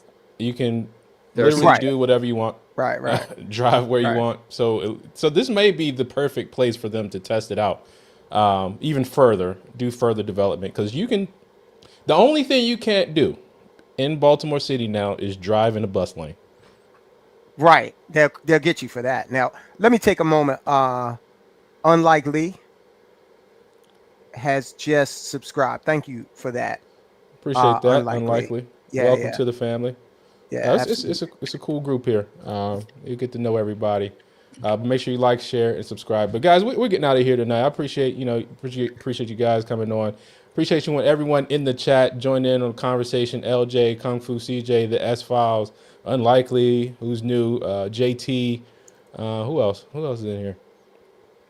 Draco. Man, you guys know who you are. But again, I do have an open invitation to the show, to the panel. Again, because I learned a lot from last week's discussion. I do have an open invitation to any communist, any socialist advocate that wants to come on and discuss his or her point of views. Because like I said, I'm just curious, and I think it makes for great content. Just like CT said earlier, to have men to have a discussion. So I do think there's some value in that. But yeah, Don't so mute me, bro. Don't mute me. so yeah, we are going to come out with some shirts, some T-shirts. Don't mute me, bro. I'm gonna have Tyrone's face on there. I'm gonna get that stenciled. So if you mute me, I'm out. Oh yeah, the front is don't mute me, bro. Don't mute me, and then the back is if you mute me, I'm out. Bro, That's perfect. Yeah, so I'm gonna design some shirts to make that happen, and we'll get it going. Guys, I am scatterbrained. I'll just tell you guys. Shout out to Positive Vibes with the $5 super chat. Thanks for the live, guys. Can you do a live about our national debt, please? Yeah, I think I'm gonna actually defer that, and we'll talk about aspects of it on here. But I want to defer that to Soldiers of Finance, and I'm pretty sure he has some content on that, right? Yeah, in fact, it's funny you mention that Positive Vibes because I started running a 5-hour live stream of just the national debt clock, and I would come in time to time and make commentary about it. But yeah, we can definitely Positive Vibes. Are you a subscriber to Soldiers of Finance? I will definitely elaborate more on that over there. Absolutely. And you know me, I'm gonna just call it communism, right? So, but logic is scatterbrained. Yes, I mean, guys, I do a lot of task switching, and I got to get better at my block scheduling. Something like code switching. No. Well, I mean, code switching is, I guess, a simplified version that Black people want to use about talking different. But I do a lot. I creative. I'm logical. Creative, logical. Like I go between both. Like pretty much all the graphics and things from pop and politics. From a foundational level, all the graphics that I didn't create the logo, but the design and all the stuff that I did that. All the graphics for Just the Guys, did that. All American Talk, I did those. But then all the technical stuff. Ladies, he's not single. Said all that stuff. So every all the ins and outs of every bit of tech that we use, I know it to the T. So it's just one of those things. It's like I'd be all over the place. All the ladies' T-shirt designs, I designed them. All our T-shirt design, every T-shirt design I designed it. Put it like that. Christian conservatives. Now I didn't come up with all of the ideas, but I did the designs. More. Basically, right? Yeah. So I am scatterbrained. More, man. So shout out, but I appreciate you guys bearing with. So I'll admit this: putting together shows is very hard for me. That's one of the toughest challenges I have. So I'm trying to, KJ's coaching me on that. That was not nice gesture, LJ. I saw that. Okay. All right. I'm out. All right, guys. All right, guys, get out of here. Thank you guys for joining us. Like, share, subscribe, and remember, only monkeys litter. We out. Peace.